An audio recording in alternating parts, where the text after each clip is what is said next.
Pakistan went running to try to achieve a ceasefire, like a scared dog with its tail between its legs. And the fact of the matter is, there is absolutely no spin that the Pakistani military can put on what occurred to shield themselves from the full reality of the fact that they not only lost, but they lost very, very badly. तमाम शवाहिद अब सामने आ गए हैं, बात खुलकर सामने आ गई है।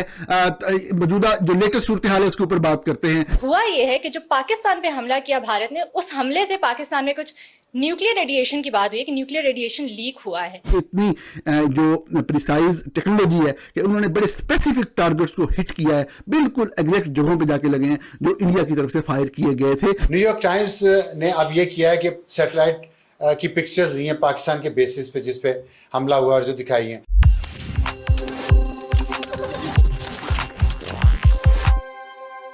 किराना हिल्स के ऊपर अटैक हो गया, जो कि सरगोदा के करीब मिलिट्री बेस के पास एक एरिया है। वहाँ न्यूक्लियर इंस्टॉलेशन मौजूद थी, वहाँ रेडियो एक्टिव मटीरियल लीक होना शुरू हो गया। इसीलिए शहबाज शरीफ साहब भागे भागे गए डोनाल्ड ट्रंप के पास कि ਤੁਹਾਡੀ मेहरबानी है रोक लो। उसकी वजह है कि अगर ये रेडियो एक्टिव मटीरियल लीक होता रहा तो हम सारों के तो जिस्म पिघल जाएंगे, 24 करोड़ को फ्रिज में रखना पड़ेगा दोबारा ज़िंदा करने के लिए। तो ये वजह बनी जंग बंदी की।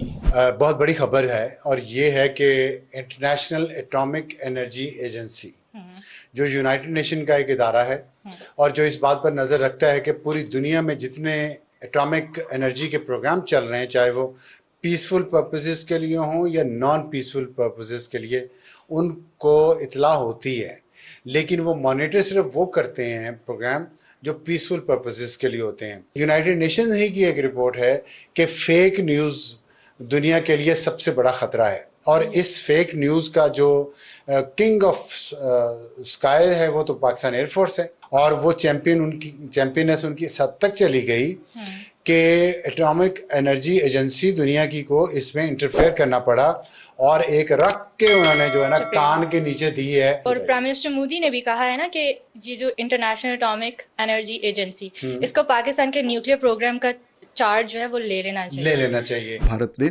इतने खतरनाक हमले किए पाकिस्तानी एयर बेसेस के अंदर, पाकिस्तान की तरफ शहादतें हुई, बहुत खौफनाक था ये सारा मंजर।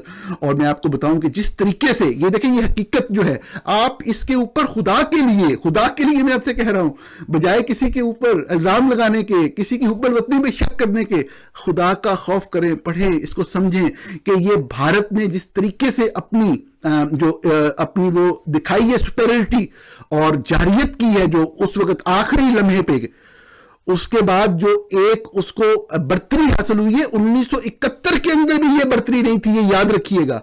1971 के अंदर पाकिस्तान की एयरफोर्स रिस्पॉन्ड नहीं कर सकी थी, लोगों को नहीं पता इस बात का। मशरकी पाकिस्तान वाला किस्सा और है, मगरबी पाकिस्तान के ऊपर भी पूरा भारतीय त्यारों का राज था यहाँ पे, लेकिन इस लेवल की सुपेरियरिटी उस वक्त भी वो एस्टेब्लिश नहीं कर सके थे जिस तरह अब प्रिसीजन के साथ एक्यूरेट उन्होंने वहां पे अटैक किए हैं। ये बड़ी खतरनाक बात है, वी मस्ट नो दिस। जो भी हुआ, ये जैसे भी हुआ, मैंने कल भी कहा था कि ये तो हमें हमारा एटॉमिक प्रोग्राम बचा गया। मैं थोड़ी को ज़्यादा कहूँगा, ज़्यादा नहीं कहूँगा, थोड़ी बहुत कहूँगा। आपने समझना है कि ये नहीं कि हमने एटमी हमला कर देना था, कुछ और मसला हुआ था, वो खलारा लंबा पड़ गया था जिसकी वजह से जिन्होंने डाला उनको भी अंदाज़ा नहीं था कि इतना खलारा पड़ जाएगा। तो फिर सारी दुनिया ने यही कहा कि बस यार रहने दो, मीन आप लोग ना लड़ें, ये खलारा ज़्यादा लंबा पड़ गया तो ये तो आप खुद भी नहीं रहेंगे और कोई और भी नहीं रहेगा। तो वो हमारी बचत हो गई कि मीडिया के अंदर ये कोई तरीकाकार नहीं, आप पाकिस्तान के अंदर पूरा मीडिया कंट्रोल कर लें, मीडिया के जरिए जो चलवाना चलाते जाएं, आपके ऊपर हमले हों, आपकी सॉवरेनिटी वायलेट हो, आप बाद में मीडिया में नारे मार दें हम जीत गए, हम जीत गए, हम जीत गए। यार मजाक है। अब कब तक लोगों को बेवकूफ बनाते रहेंगे? ये दुनिया ये देख रही है, ये हर चीज नजर आ रही है। खत्म, bye bye, tata, good bye, गया।